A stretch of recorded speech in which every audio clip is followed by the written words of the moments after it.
Okay. Good afternoon. I'm Kevin McMahill. I'm the sheriff of the Las Vegas Metropolitan Police Department. I'm here to provide you additional details on the active shooter incident that occurred on Wednesday, December 6th, 2023 at the University of Nevada, Las Vegas. The event was initiated as a shooting call at 11:45 a.m. The incident occurred in the 4500 block of South Maryland Parkway within the UNLV campus at Beam Hall. You can see the map to my left. Our suspect is identified as 67-year-old Anthony James Polito, P-O-L-I-T-O. He lived in Henderson, Nevada. He had a previous criminal history of computer trespass out of Virginia in 1992. You can see his photo to my left.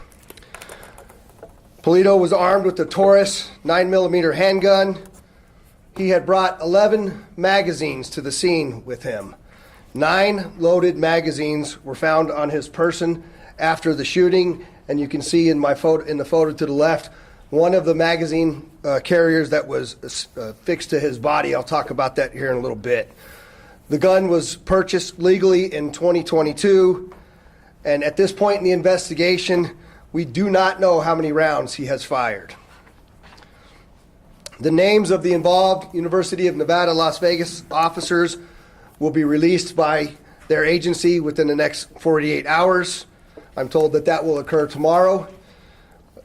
The deceased victims are identified as follows. The first victim, Patricia Navarro Velez, lived in Las Vegas and was a 39-year-old female.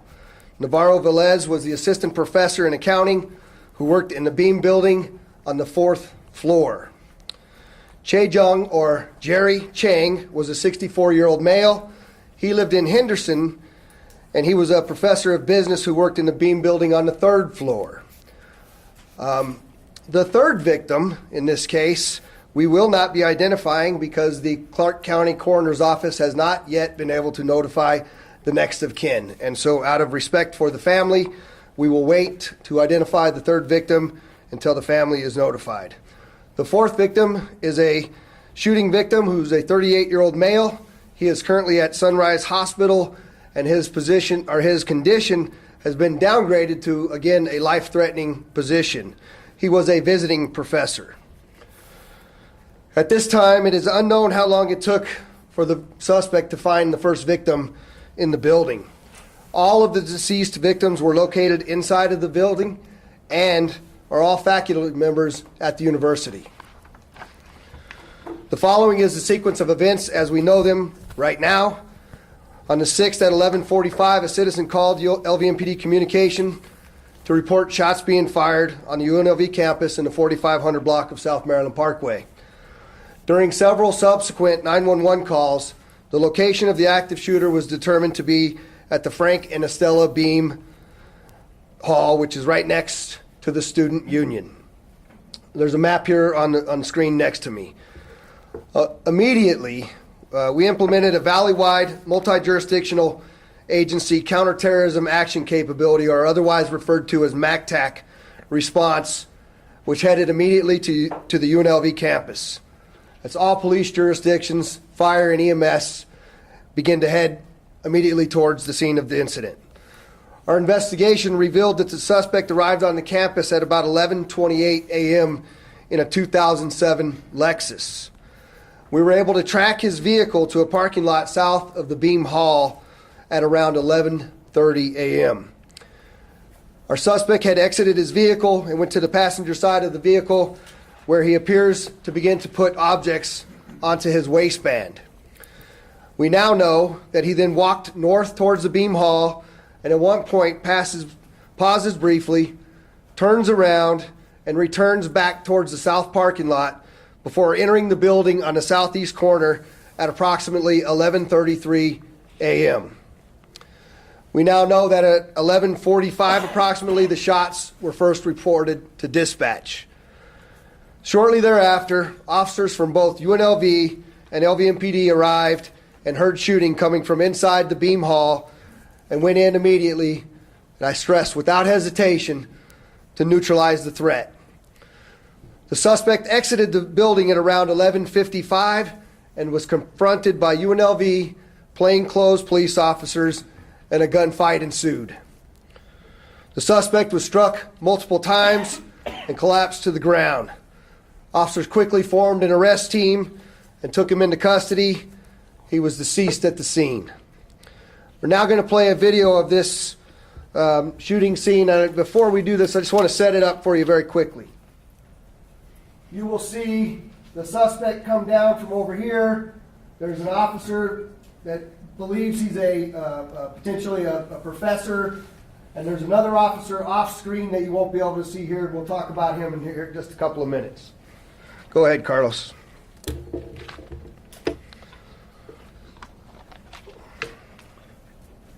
There's our suspect to the bottom right. Officer, he pulls a gun. The officer runs away, goes around the side of the car. And the UNLV officer then ends the suspect's actions.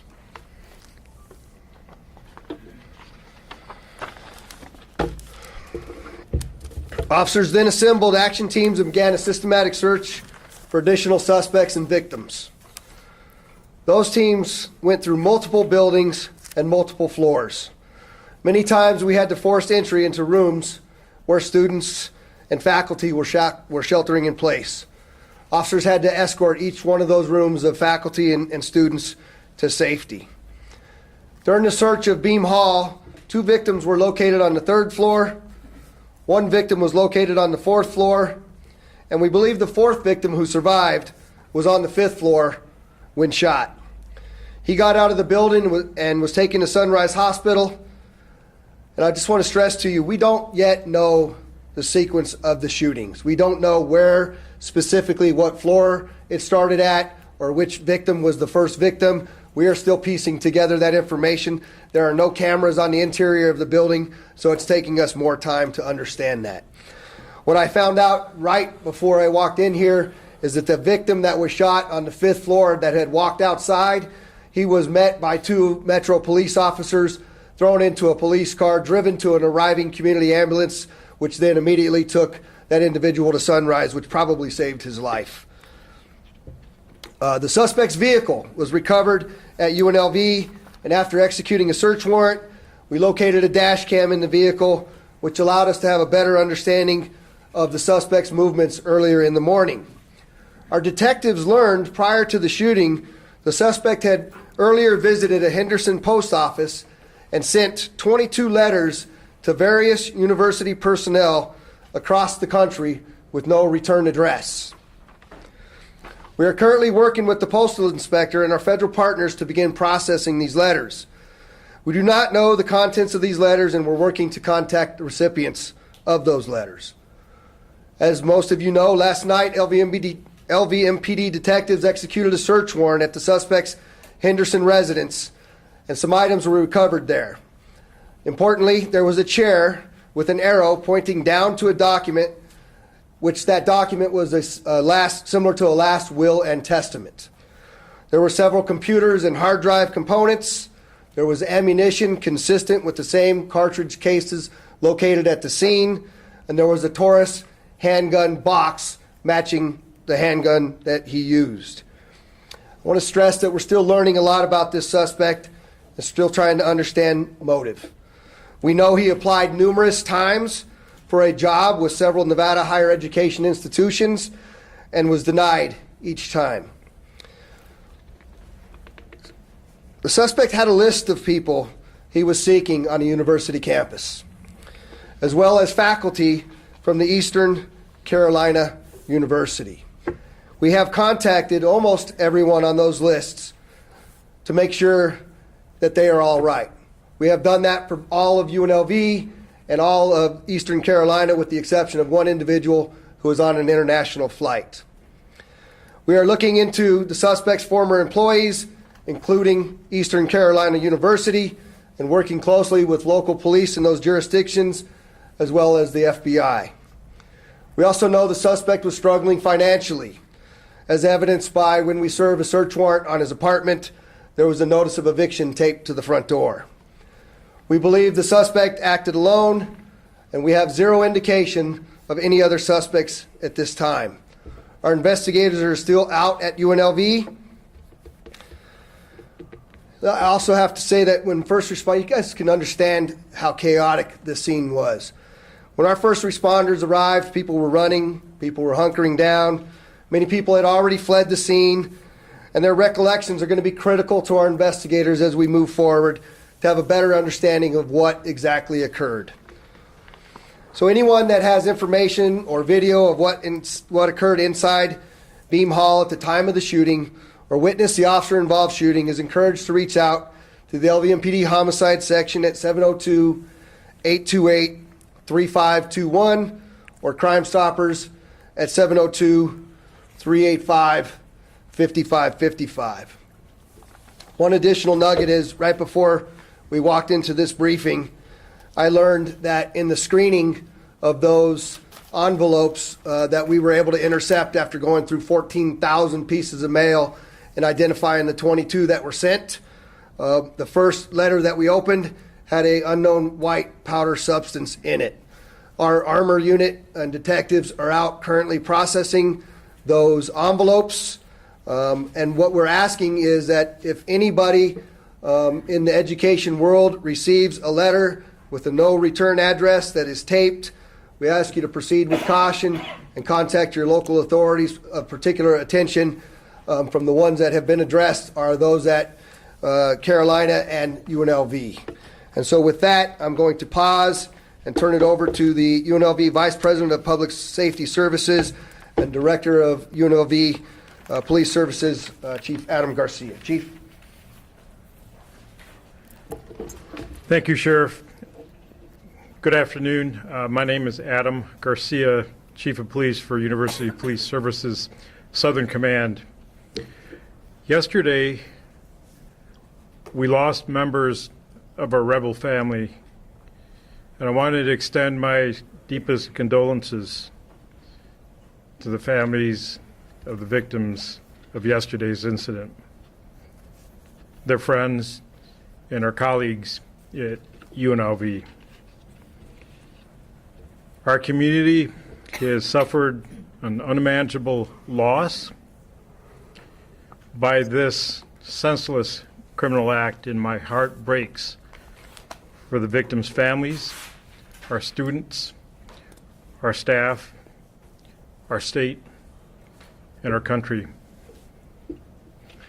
The collective response and the actions of our initially responding officers no doubt saved lives.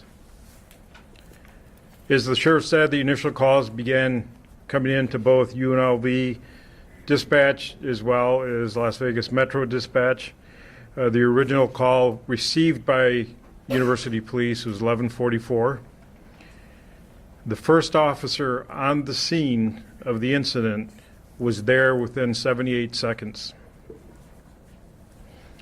Additional arriving units from Metro and UPD then entered Beam Hall, and as you saw in the video, two University Police detectives then confronted the suspect and engaged in a gun battle which neutralized the threat. These two detectives are heroes. They risked their lives in order to save countless others, and as the sheriff pointed out, what could have been a bloodbath. I want to thank Sheriff McMahill and the Las Vegas Metropolitan Police Department, along with all of our regional partners who came to our aid yesterday without question and without hesitation. Henderson PD, Clark County School District, Boulder City, North Las Vegas, Clark County Fire, and all of our emergency medical professionals, as well as our federal partners, the FBI, Marshal Service, ATF, and DEA. We as a law enforcement community stand together, not only yesterday, but today, and always in working together to create a safer future for our UNLV and Nevada System of Higher Education students and family. While we navigate this difficult period, we will unite, we will support one another, and we will honor the memory of those who we lost. And by doing so, we will create that rebel strong spirit that is UNLV. With that, I'm going to turn it over to UNLV's president, Dr. Keith Whitfield.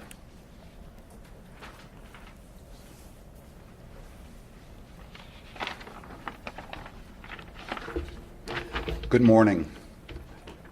I want to first start by saying thank you just does not seem like it's enough for the police officers that rather than running like a normal person would, running away from danger, they ran to danger, and that they made our university safe and clearly stopped a larger tragedy from happening. So I want to start by thanking our university police services. The Las Vegas Metro Police Department showed up in numbers that were so impressive that it gave many people a better sense of safety at a time when it was hard to feel safe.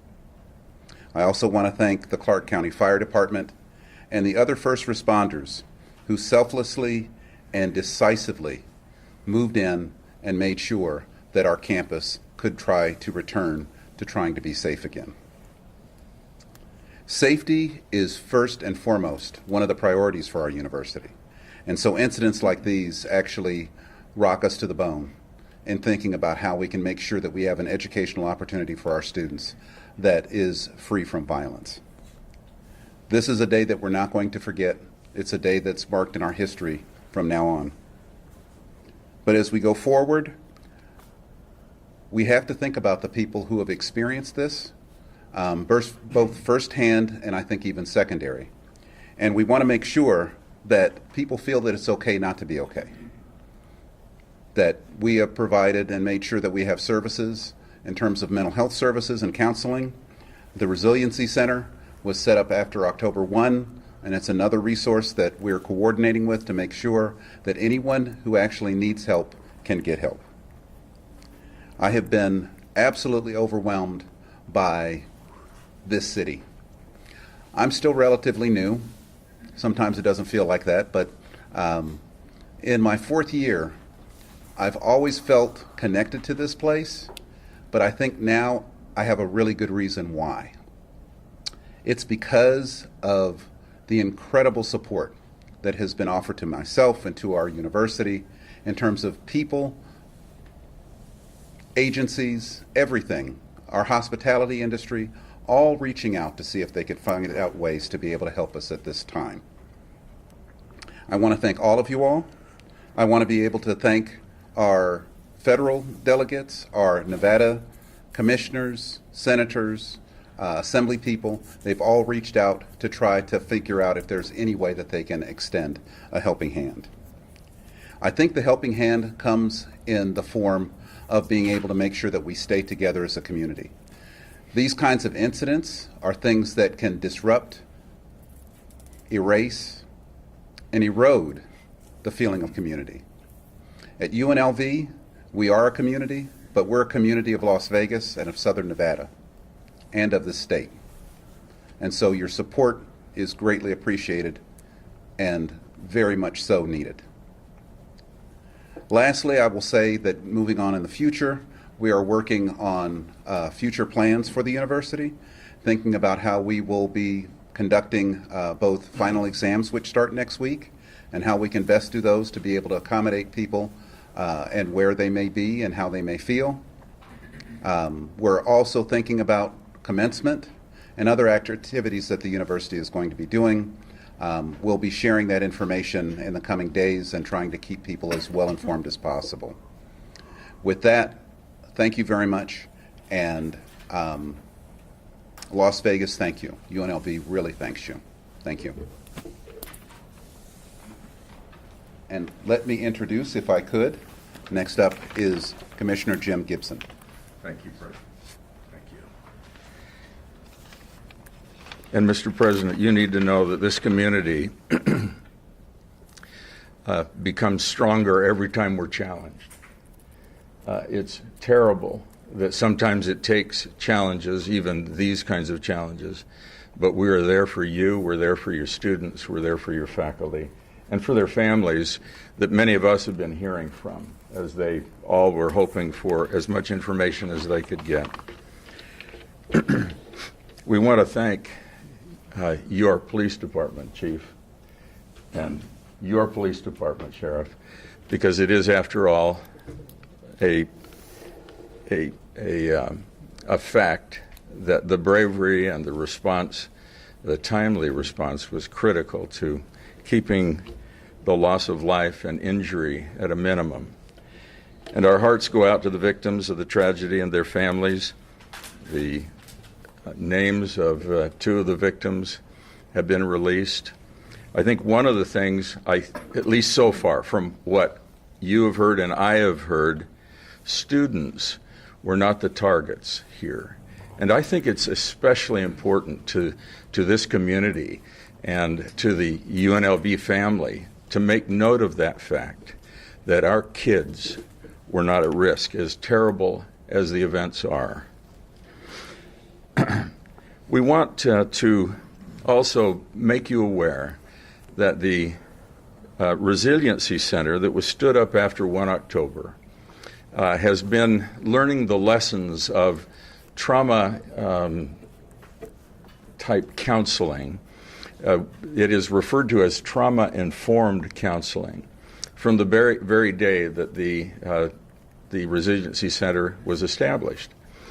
And our hope is that as we work together with UNLV and all of the rest of the community, that we'll be able to push as much of the work in helping this community cope and deal with the tragedy and its effect on them will be handled by and worked through as much as possible our Resiliency Center.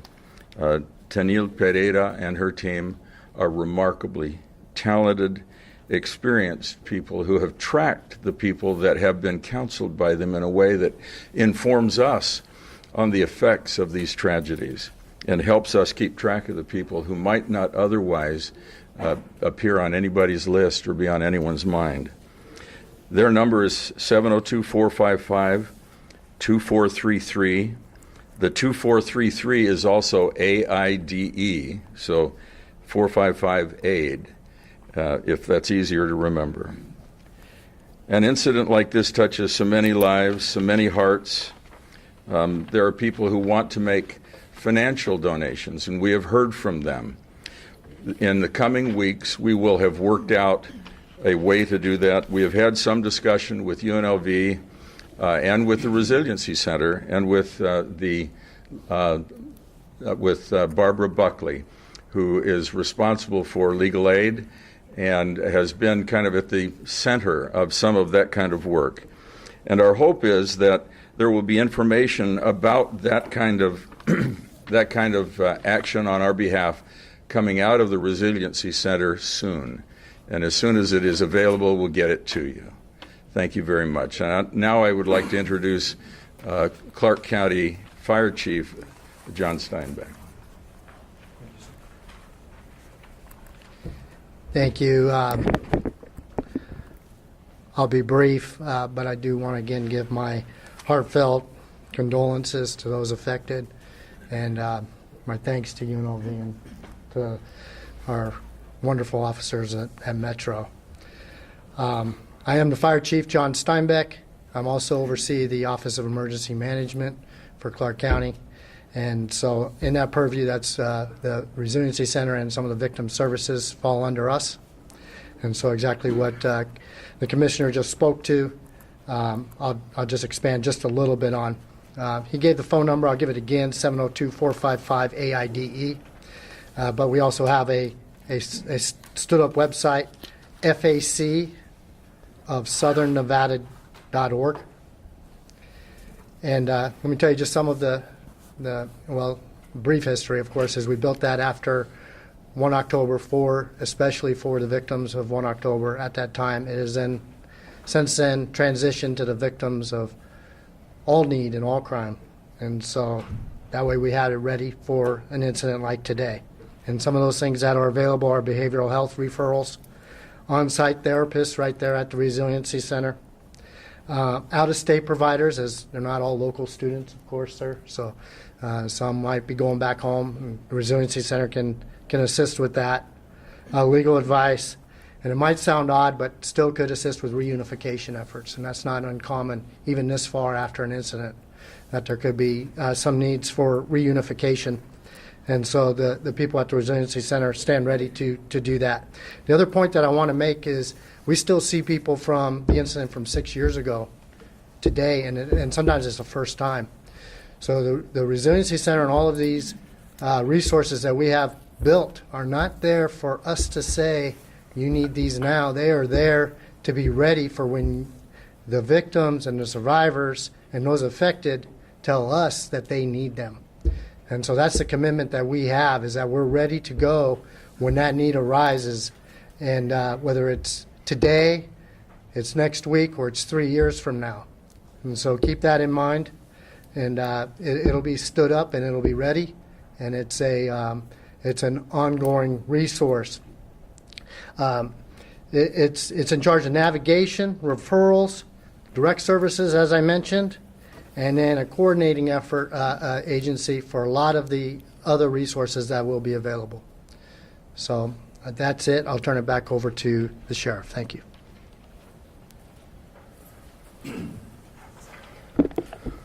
All right, I'll be happy to take some questions. If you would, please just say who you are, where you're from. So.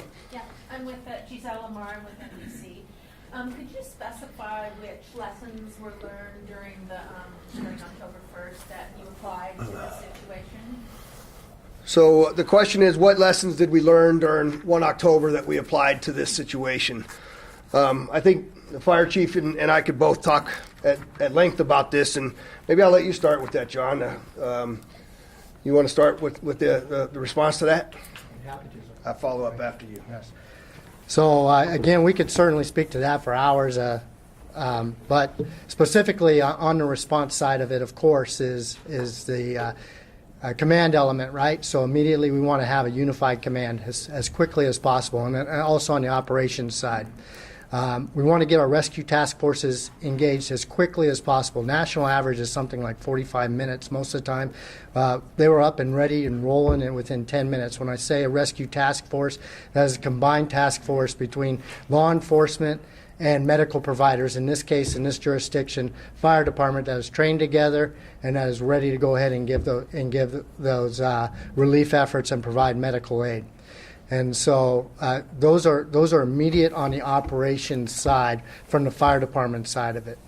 On the recovery side of it, of course, is everything that we've already started to talk about and to build. Before, we did not have ready to go plans that were in place for victim services, right? No community really does. Myself, the sheriff, others back here, we've gone across the nation now since that incident 6 years ago that teaching this that you have to have these resources in play. Well, now we had them in play. They were ready to go, and they're ready to go ongoing. Last time we were building them as we were going ahead and responding. We also learned that recovery starts long before the incident begins, and then certainly during the incident. So while we had the responders there trying to neutralize the subject, trying to take care of those that were injured, and to do everything else that's appropriate during the response side, there's others that are back that are working on the recovery side. And so all of that is an extreme logistic issue. And the last part that I'll certainly talk to, and there's a problem with this one, it'll be a problem with the next one, and it's been a problem with every incident in time, is the control of information. We do have a joint information center. It's very important to us, and it did work very well. There is just so much information that comes across. You know, even myself, as counting right there on the scene, at one point in time, I had the victim count way higher than what we ended up with. And so I'm really grateful that the initial information was wrong, grateful beyond words, but you have to know that that's coming through. Well, at the same time, we got information coming from, you know, everybody with a phone, everybody with that's there on scene, everybody that's out there that's just, you know, using conjecture as to what's happening and also posting that. But we have a joint information center that's in place with the emergency agencies represented.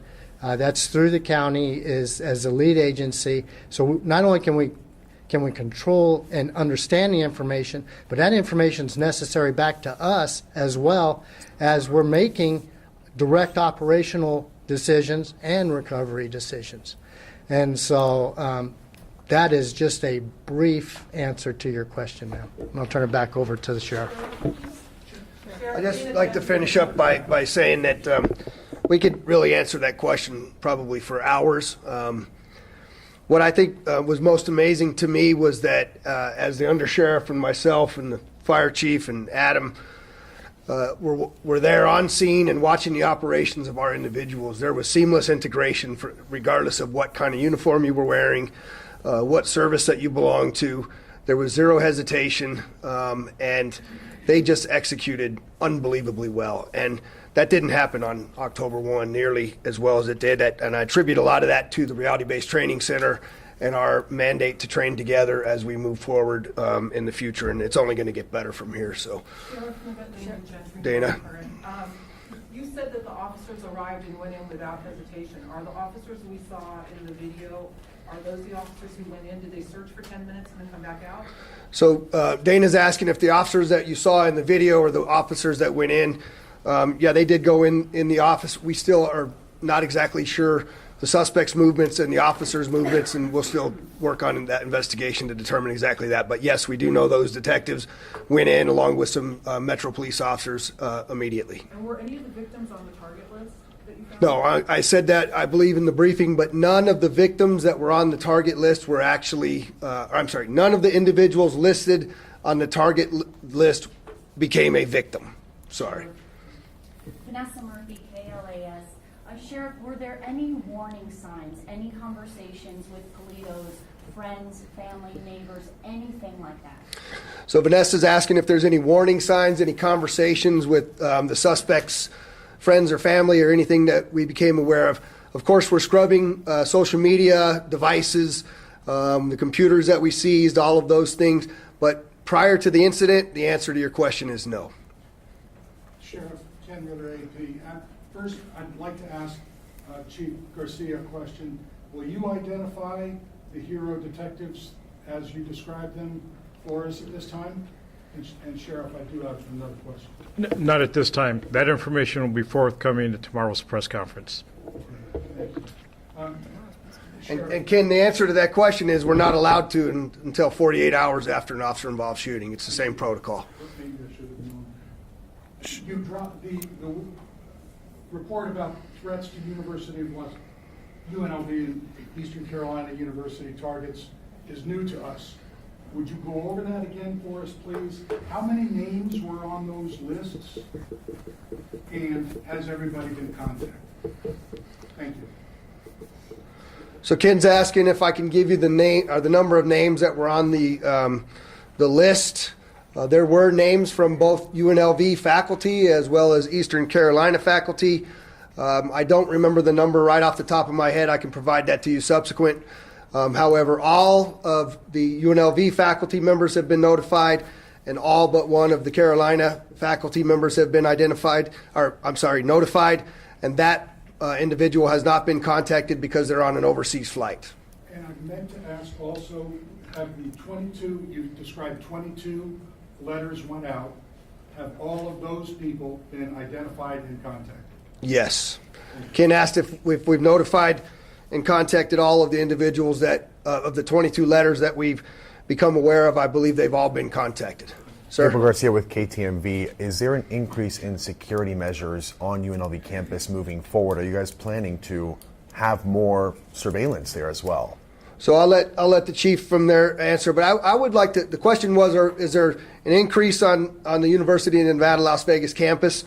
I just want to give kudos to UNLV. While I was there in the immediate aftermath of this event, the notification system that was continually going out and being provided to the students and faculty, I thought was just exceptional. And I haven't had a chance to tell you that myself, but just really, really well done. But if you want to answer that. Thank you. We are currently in the process of looking at the fundamental platforms that we are using to notify our campuses in the event of an emergency. We are currently looking at the number of folks who we have assigned to each campus. As of today, we have well more than a dozen Metro officers, as well as another large number contingent of university police officers who are assigned to UNLV campus. We are also leaning on our local partners, in particular the Clark County School District in Henderson and North Las Vegas, to help provide some security measures to the CSN campuses, Nevada State and DRI.